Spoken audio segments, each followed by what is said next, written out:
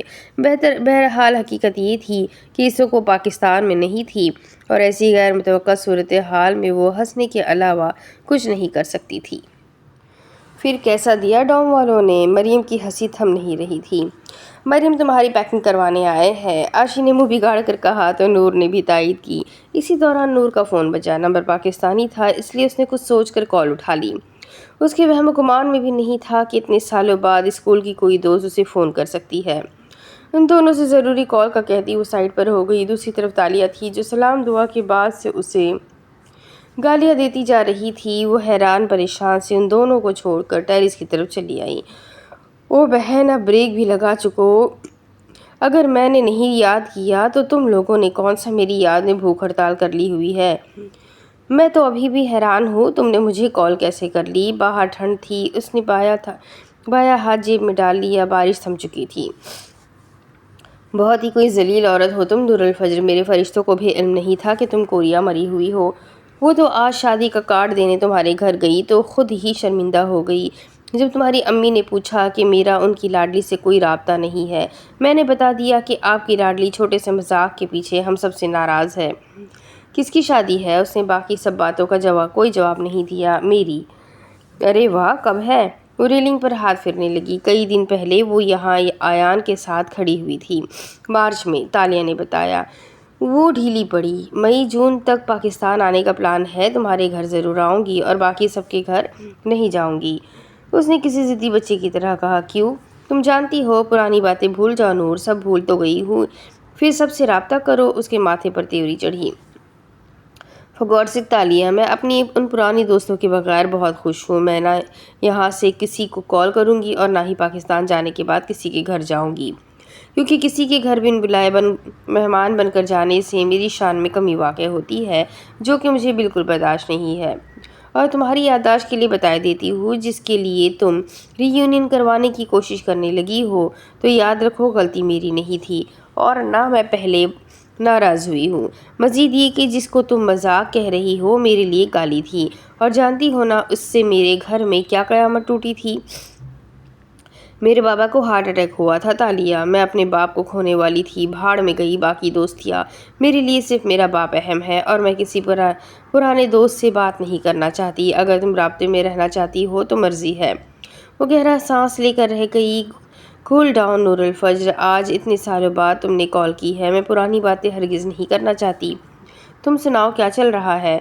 شادی کی تیاریاں چل رہی ہے یار، اور قسم سے سارا دن بازار کے چکر لگا لگا کر حالت بری ہو گئی، اس نے برے دل سے جواب دیا۔ نور الفجر وہی تھی، اپنی بات پر اڑ جانے والی ڈھیٹ۔ اگر اس نے کہہ دیا کہ وہ کسی سے بات نہیں کرے گی تو مرتی مر جائے گی، پر اپنی بات سے نہیں مکرے گی۔ کسی کزن یا دوست کو لے جایا کرو نا ساتھ، ہر کسی کا اپنا کام ہوتا ہے، اور کزنز کون سا میرے شہر میں ہوتی ہے، مارچ کے شروع میں آ جائیں گی سب۔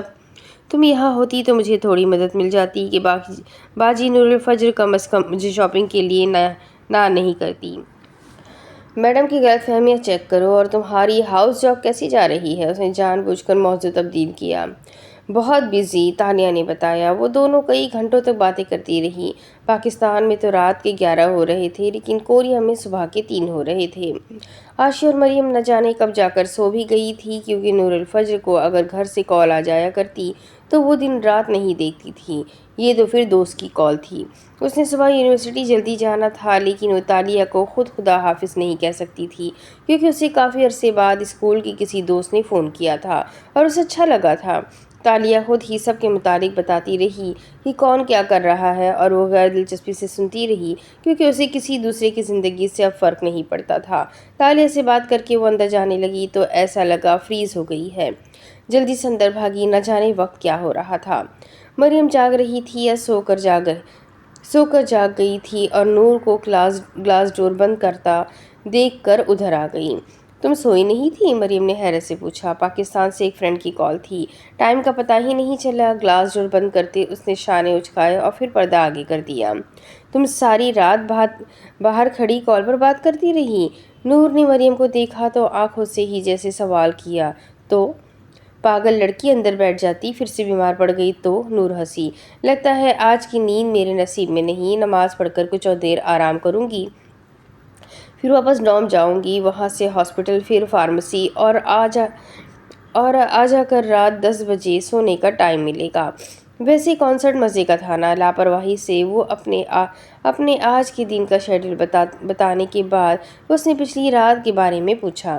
اس نے کوٹ اتار کر صوفے پر رکھ دیا اور ٹانگیں اوپر کر کے صوفے پر بیٹھ کر کنسرٹ پر بنائی گئی تصویریں دیکھنے لگی۔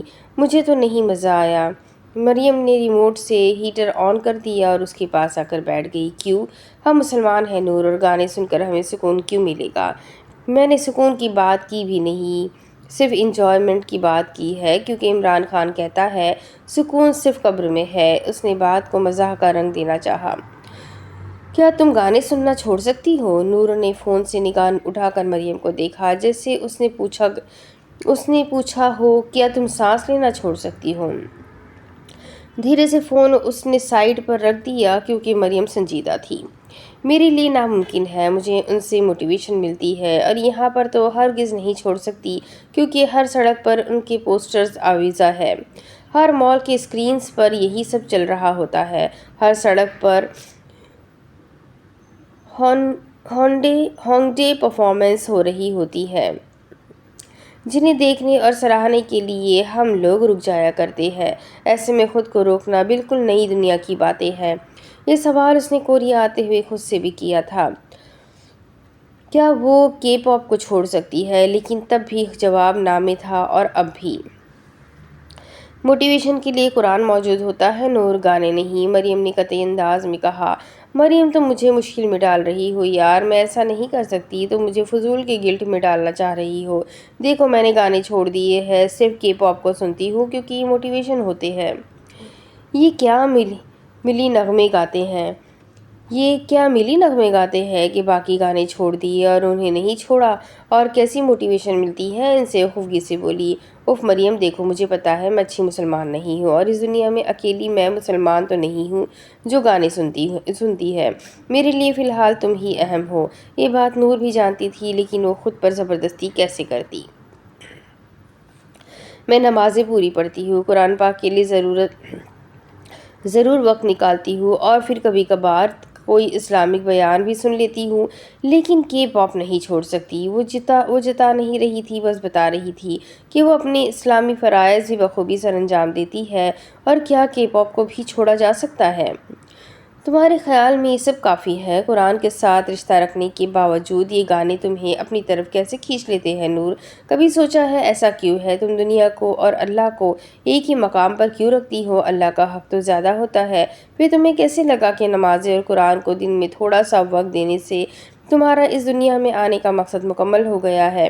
اس معاملے میں اپنا محاسبہ کیا کرو۔ مریم نے سادگی سے اسے آئینہ دکھایا، لیکن نور کو لگا آج وہ تلخ ہو رہی ہے، اسی لیے نور نے مزید کچھ نہیں کہا۔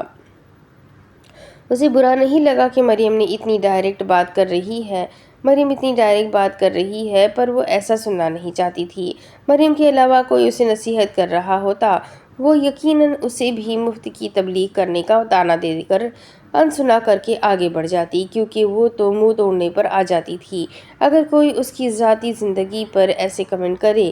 لیکن وہ مریم تھی، اس کی بات سے اختلاف کیا جا سکتا تھا، پر اعتراض نہیں کیا جا سکتا۔ چلو نماز پڑھتے ہیں، پھر دیکھتے ہیں گانوں سے کیسے بچا جائے۔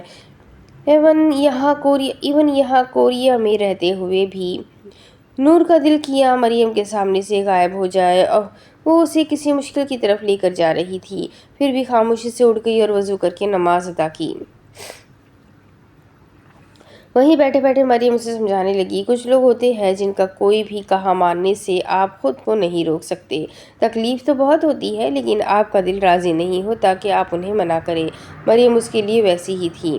وہ اسے بتا رہی تھی کہ گانے چھوڑنے کے لیے پہلا لیکن چھوٹا اسٹیپ کر لینا ہے۔ کیا لینا ہے؟ سب سے پہلے تم نے کوئی بھی نیا آنے والا گانا ڈاؤن لوڈ کر کے اپنے پاس محفوظ نہیں کرنا۔ نور نے مجبوراً اس بات میں سر ہلایا۔ ابھی کل ہی تو ایک کے پاپ بینڈ کا البم ریلیز ہوا تھا، وہ کیوں نہ ڈاؤن لوڈ کرے؟ کوئی بھی گانا سننے سے پہلے صرف ایک بات دماغ میں دہراؤ کہ کیا یہ قرآن سے بہتر ہے؟ اگر لگا قرآن پاک کی تلاوت سے بہتر چیز ہے تو سنو، ورنہ تم خود ہی شرمندہ ہو کر گانا بند کر دو گی۔ وہ کشن ہاتھ میں دبائے بس وہاں سے اٹھ جانا چاہتی تھی۔ ایسا صرف اسلامک فیری ٹیلز میں ہو سکتا ہے مریم۔ پھر تمہارے پاس جتنے بھی گانے ڈاؤن لوڈ ہے انہیں کسی اچھی چیز سے ریپلیس کر دو، کیونکہ اس دنیا میں ہر چیز کا ریپلیسمنٹ موجود ہے۔ جیسے ہر درد کی دوا ہے، ویسے بھی ہر برائی کے مقابلے میں اچھائی ہوتی ہے۔ سمجھ رہی ہو؟ اس نے اس بات میں سر ہلایا۔ بچپن کے عشق کا بھی کوئی ریپلیسمنٹ ہوتا ہے؟ اچھے قاریوں کی تلاوت سنو، یقین جانو اس دنیا میں سب سے خوبصورت آواز ان لوگوں کی ہوتی ہے جو قرآن پاک کی تلاوت کرتے ہیں۔ اب کی مرتبہ وہ مسکرائی۔ میں کوشش کر سکتی ہوں اچھے قاریوں کو زیادہ سننے کی۔ ایسی کسی محفل میں بیٹھو ہی مت جہاں یقین ہو کہ یہ پھر سے تمہیں گانوں کی طرف لے کر جا سکتی ہے یا ان کے متعلق باتیں ہو سکتی ہے۔ وہ اپنے ناخن کھرچنے لگی۔ جس سے یہ سب سننا اسے ناگوار گزر رہا ہے، پھر انسان کو آئسولیشن میں جا کر بیٹھ جانا چاہیے۔ شروع میں بہت مشکل ہوگا، چیزیں ہلیں گی، مزاج میں گڑبڑ ہوگی، لیکن ہار نہیں ماننی اور مستقل مزاجی دکھانی ہے، پھر یہی چیزیں پے بیک کرتی ہے۔ اس نے پھر سے موبائل ہاتھ میں پکڑ لیا۔ بن جاؤ تم بھی روحان سکندر۔ سب سے آسان حل، خود کو اتنا مصروف کر لو کہ گانوں کی طرف دھیان ہی نہ جائے، تمہارے پاس ایسی چیزوں کے لیے وقت ہی نہ ہو جیسے کام کے دنوں میں تمہیں کسی چیز کا ہوش نہیں ہوتا، بالکل ویسے۔ وہ سب سننے کی حد تک بہت اچھا لگ رہا تھا اور کافی آئیڈیلائز بھی لگ رہا تھا، لیکن نور جانتی تھی وہ نہیں کر پائے گی۔ یہ مجھ سے پوچھو، کام کے دنوں میں کیسے گانوں سے دور رہتی ہوں؟ مریم میں نہیں چھوڑ سکتی یار، وہ خود کو جانتی تھی، اسی لیے آہستگی سے بولی۔ اللہ کے لیے کوشش بھی نہیں کر سکتی؟ وہ چپ ہو گئی۔ اللہ سے آگے بھی کوئی ہوتا ہے؟ اس نے خاموشی سے اس بات میں سر ہلایا کہ معمولی سی کوشش کرے گی۔ مریم نے ہمت بندھائی، اللہ مدد کرے گا۔ وہ اٹھ کر کمرے میں چلی گئی جہاں عاشی سو رہی تھی۔ اسے خود سے ایک مرتبہ پھر اس بارے میں بات کرنے کی ضرورت تھی۔ وہ اللہ کے لیے کیا کر سکتی ہے؟ صرف گانے سننا ہی تو چھوڑنا تھا، کیا وہ اتنا بھی نہیں کر سکتی تھی؟ لاہور میں اس وقت رات کا آخری پہر تھا، فجر کی اذانیں شروع ہونے کا وقت قریب تھا۔ پوش علاقے میں ایلیٹ کلاس کی ایک بلڈنگ کے اس اپارٹمنٹ میں خاموشی کا راج تھا۔ لوگ ہال میں سفید کارپیٹ پر نیلے رنگ کے صوفے سلیقے سے لگے ہوئے تھے اور پورا ہال نیلی مگر مدھم روشنی میں روشن نظر آتا تھا۔ اسے رات گئے تک کام کرنے کی عادت تھی، اسی لیے وہ ہمیشہ نیلے رنگ کی روشنی کا انتخاب کرتا تھا۔ اس اپارٹمنٹ کا انٹیریئر عیان کا ہی پسند کرتا تھا۔ نیلا رنگ انسان کو فریش رکھنے اور دماغی طور پر پرامن رکھنے میں مددگار ثابت ہوتا ہے۔ اس کے علاوہ نیلے رنگ کی روشنی میں آپ مزید کریٹیو اور پروڈکٹیو نظر ہو جاتے ہیں۔ ہمیشہ کوئی بھی انوویشن نیلے رنگ کے ساتھ ہوتی ہے کیونکہ یہ رنگ کبھی دھوکہ نہیں دیتا اور قابل اعتبار ہوتا ہے۔ روحان سکندر کے لیے بھی یہ رنگ خوش قسمت تھا۔ اس وقت وہ صوفے پر سر پیچھے کو گرائے سویا ہوا تھا۔ لیپ ٹاپ ساتھ ہی پڑا ہوا تھا۔ کام کرتے کرتے وہیں اس کی آنکھ لگ گئی تھی۔ ٹیبل پر پڑا فون بار بار وائبریٹ ہو کر بند ہو جاتا۔ اس پر کال آ رہی تھی، لیکن وہ بے خبر تھا۔ دور کہیں سے اذانوں کی آواز کانوں میں پڑی تو اس کی آنکھ کھل گئی۔ ارد گرد دیکھا تو اسے یاد آیا کہ سر درد کی وجہ سے وہ یہیں بیٹھا رہا تھا۔ اس نے کنپٹی مسلی، سر درد پھر سے شروع ہو گیا تھا۔ شرٹ کے بازو فولڈ کرتے وہ اٹھ کھڑا ہوا، نیلی بتیاں بند کی اور سفید بلب جلا لیے۔ سارا اپارٹمنٹ صاف ستھرا سفید روشنی میں نہایا نکھرا سا لگ رہا تھا۔ وہ وضو کر کے واپس آیا اور وہیں نماز ادا کرنے کے بعد قرآن پاک کھول کر سورہ کہف کی تلاوت کرنے لگا۔ اس کی آواز مسحور کن تھی۔ وہ قرآن پاک کی تلاوت بھی خوبصورت آواز سے کیا کرتا تھا۔ کچھ دیر بعد دعا کے لیے ہاتھ اٹھائے ہوئے تھا۔ یا اللہ، خبیب اور علیزے کی حفاظت کرنا۔ مجھے نہیں پتا وہ دونوں کس طرح کے حالات سے گزر رہے ہیں، لیکن میں انہیں آپ کی امان میں دیتا ہوں۔ کوئی تو مجھ سے رابطہ کر لے، میرا دل کہتا ہے وہ دونوں کسی مصیبت میں ہیں۔ میں نہیں جانتا کہ کون اس وقت کس طرح کی ذہنی اور جسمانی اذیت سے گزر رہا ہے، لیکن آپ ان دونوں کی حفاظت کرنا، میرے اللہ ان کو اپنے حفظ امان میں رکھنا۔ آخر میں والدین اور گھر والوں کے لیے دعا کی اور اٹھ کھڑا ہوا۔ وہ آج کل صرف 2 لوگوں کے لیے پریشان تھا اور اسے وسوسوں نے گھیرا ہوا تھا کہ کہیں کچھ غلط نہ ہو جائے۔ اس مرتبہ خبیب کہاں جا رہا ہے اس نے روحان کو نہیں بتایا تھا، لیکن وہ ہمیشہ سے اس لڑکے کے لیے پریشان رہتا تھا۔ ابھی 3 دن پہلے ہی تو وہ اپنے شو پر اس نے ایک سینئر سیاستدان کو ایکسپوز کیا تھا اور اسی شو کے تقریباً 1 گھنٹے بعد اس پر حملہ ہوا تھا، پر وہ بچ گیا تھا۔ انسان کو بہادر اور نڈر ہونا چاہیے، لیکن اتنا نہیں کہ خود سے موت کا ویلکم کیا جائے۔ دوسری طرف علیزے نے تو جیسے اس سے رابطہ ہی ختم کر لیا تھا۔ کہاں وہ علیزے جسے روحان سے بات کیے بغیر نیند نہیں آتی تھی، اور کہاں یہ علیزے جو اتنے ماہ سے روحان کے بغیر رہ رہی تھی۔ دعا مانگ کر اٹھ کھڑا ہوا کیونکہ وہ نہیں جانتا تھا بہت کچھ غلط ہو چکا ہے۔ وہ کچن کی طرف آ گیا کہ کافی بنانے کے بعد جاگنگ پر جائے کہ اس کا موبائل ایک مرتبہ پھر وائبریٹ ہوا، اور اب کی مرتبہ اس نے دیکھ لیا تھا کال ثناء اللہ کی تھی۔ اس نے سبز بٹن دبا کر کال آنسر کی۔ وہ اسے جلدی سے کسی ہاسپٹل میں بلا رہا تھا۔ سب ٹھیک ہے ثناء اللہ، تم جلدی سے آؤ، کچھ ٹھیک نہیں ہے۔ وہ تیز رفتاری اور دھڑکتے دل سے اپنا اپارٹمنٹ چھوڑ کر نکل آیا۔ ہال سفید بتیوں میں ہی روشن رہا۔ ہسپتال پہنچنے تک وہ حفاظتی دعائیں پڑھتا رہا کہ جو مصیبت ہے اللہ اسے ٹال دے۔ اس کے ہسپتال پہنچنے سے پہلے ہی خبیب اس دنیا سے جا چکا تھا۔ اسے 6 گولیاں لگی تھیں اور ثناء اللہ اس کے پاس کھڑا روئے جا رہا تھا۔ وہ بے یقینی سے ان تک گیا، خبیب کو دیکھا۔ اس کے لیے یقین کرنا مشکل تھا، بہت مشکل تھا۔ خبیب اس کا بھائی، اس کا دوست، اس کا ساتھی ایسے کیسے مر سکتا تھا؟ وہ تو جرنلزم میں اپنا نام بنانے کے لیے پیدا ہوا تھا، وہ کیسے دشمنوں کی گولیاں کھا کر مر سکتا تھا؟ وہ نہیں جانتا تھا کہ حق کے ساتھ چلنے والوں کو ایسے راستے سے ہٹایا جاتا ہے۔ اتنے خود غرض لوگ، اتنے ظالم لوگ۔ اس کا دل پھٹنے کے قریب تھا، ایسے لگا کہ زندگی میں بہت بڑا نقصان کر بیٹھا ہو۔ خبیب کے ہاتھ چومتے ہوئے وہ آنسو بہائے جا رہا تھا۔ اللہ کی امان میں میرے بھائی، اللہ کی امان میں، شکستہ خور سے لہجے میں وہ کہہ رہا تھا۔ خبیب کے بھائی بھی وہاں پہنچ گئے اور ان کی حالت ایسے تھی کاٹو تو بدن میں لہو نہیں۔ رحمان دیوانہ وار بھائی بھائی کرتے خبیب کو جھنجھوڑ رہا تھا، لیکن اس نے اٹھنا تھا نہ ہی وہ اٹھا۔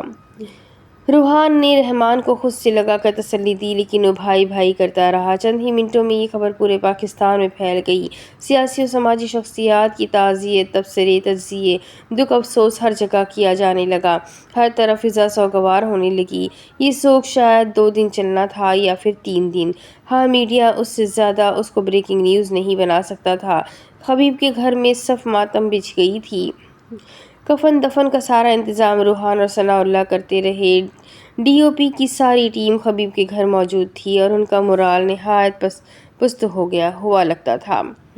روحان باہر لان میں کھڑا تھا جب رحمان نفرت لیے انداز میں اس تک آیا اور اسے دھکا دیا۔ وہ لڑکھڑا کر پیچھے ہوا اور حیرت سے اسے دیکھا۔ سبھی ہکا بکا تھے۔ میں آپ کو جان سے مار دوں گا، میرے بھائی کی قاتل آپ ہے، آپ نے مارا ہے میرے بھائی کو، میں 1 سیکنڈ بھی آپ کو زندہ نہیں رہنے دوں گا۔ میرے بھائی نے آپ کا ساتھ ہم سے زیادہ دیا، اس کے لیے پہلے روحان پھر رحمان اور باقی بھائی آتے تھے۔ آپ نے کیا کیا؟ اس کی پیٹھ پر چھرا گھونپا؟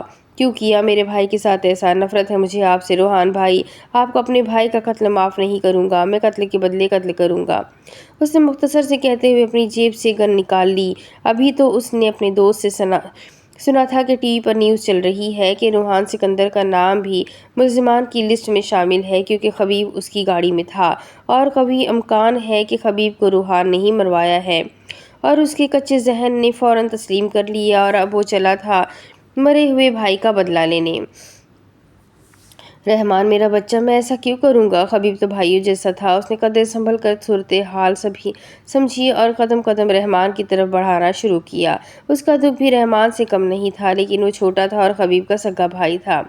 مجھے آپ پر یقین نہیں ہے، آپ کو قتل کرنے سے ہی میرے بھائی کی روح کو سکون ملے گا۔ اس کے ہاتھ کپکپا رہے تھے جیسے وہ زندگی میں پہلی مرتبہ گن چلانے لگا ہو۔ رحمان کے بڑے بھائی نے پیچھے سے آ کر اس کے ہاتھ سے گن کھینچ لی اور رکھ کر اس کے گال پر چماٹ دے ماری۔ اپنے بھائی کے جنازے پر میں کوئی ڈرامہ نہیں چاہتا۔ رحمان دفع ہو جاؤ اندر۔ بڑا بھائی چھوٹے پر چیخا۔ انہوں نے مارا ہے حبیب بھائی کو۔ جواباً اس نے بھی روحان کی طرف اشارہ کرتے ہوئے چیخ کر کہا، رحمان گھر سے نکل جاؤ۔ بڑا بھائی پھر چیخا۔ ایک تماشا لگ جاتا لیکن روحان آگے آیا اور رحمان کو خود سے لگایا۔ وہ لڑکا زاروں قطار روتا رہا، اسے صبر نہیں آ رہا تھا۔ وہ بچوں کی طرح پھوٹ پھوٹ کر روتا رہا اور ہر کسی سے کہتا رہا کہ میرا بھائی واپس لا دو۔ روحان اسے پرسکون کرنے کی کوشش کرتا رہا لیکن رحمان بے ہوش ہو گیا۔ حبیب چلا گیا تھا اور یہاں سے روحان سکندر کا برا وقت شروع ہوا تھا۔ دوسری طرف فلائٹ کے دوران ہی اسے حبیب کی موت کی خبر ملی تھی اور وہ سیدھا لاہور حبیب کے گھر آیا تھا۔ رات کے 2 بجے کا وقت تھا اور روحان اسے وہیں ملا۔ وہ ایان کے گلے لگ کر کافی دیر تک روتا رہا۔ اس کی آنکھیں سرخ ہو رہی تھی، ایان کا دل بھی بھر آیا۔ وہ حبیب کے بھائیوں سے بھی ملا، سب ہی سوگوار تھے۔ ثناء اللہ سے بات کرتے ہوئے اسے معلوم ہوا کہ رحمان نے غلط فہمی کی وجہ سے روحان پر گن بھی تانی تھی۔ اسے یہ معاملہ سنگین لگنے لگا تھا کیونکہ جس نے بھی حبیب کو مارا ہے وہ روحان کو بھی نقصان پہنچانے کی کوشش کر سکتا ہے۔ ایان کے اولین کاموں میں ڈی او پی کے لوگوں کو سیکیورٹی مہیا کرنا بھی شامل ہو چکا تھا۔ کم از کم وہ روحان کو ایسے کرائسس میں اکیلا نہیں چھوڑ سکتا تھا۔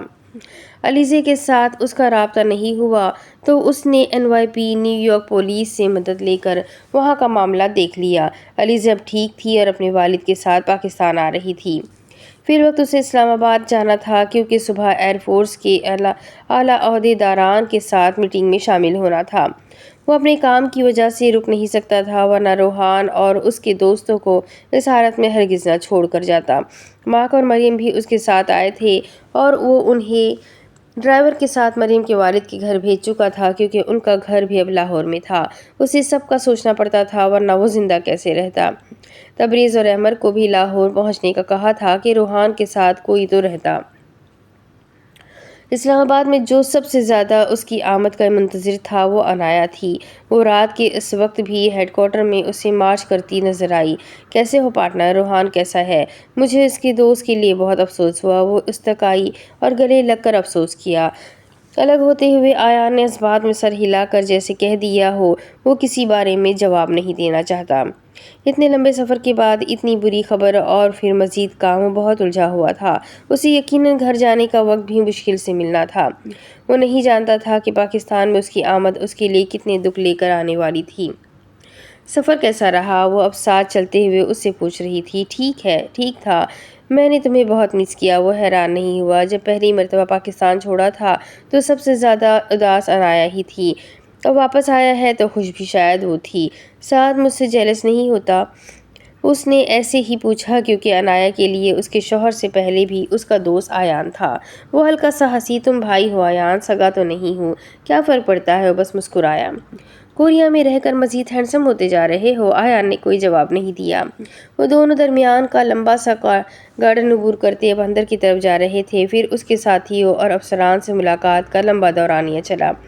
صبح کے 5 ہو گئے تو وہ اپنے پرانے کمرے میں چلا آیا جو کسی دوسرے اسکواڈرن لیڈر کے زیر استعمال تھا اور وہ چھٹیوں پر تھا۔ پھر بھی وہیں فریش ہو کر نماز ادا کی اور 7 بجے تک ناشتے کے لیے باقی سب کے پاس آ گیا۔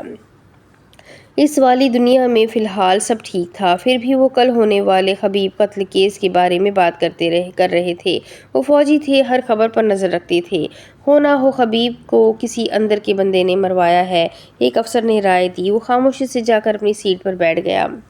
یہ 25 اسکواڈرن تھا جس کا ایان حصہ تھا۔ ان کا نام نائٹ اسٹرائک ایگل تھا، جو دن کو تو کام کرتے تھے لیکن اہم کام رات کو مشنز کرنے والا تھا۔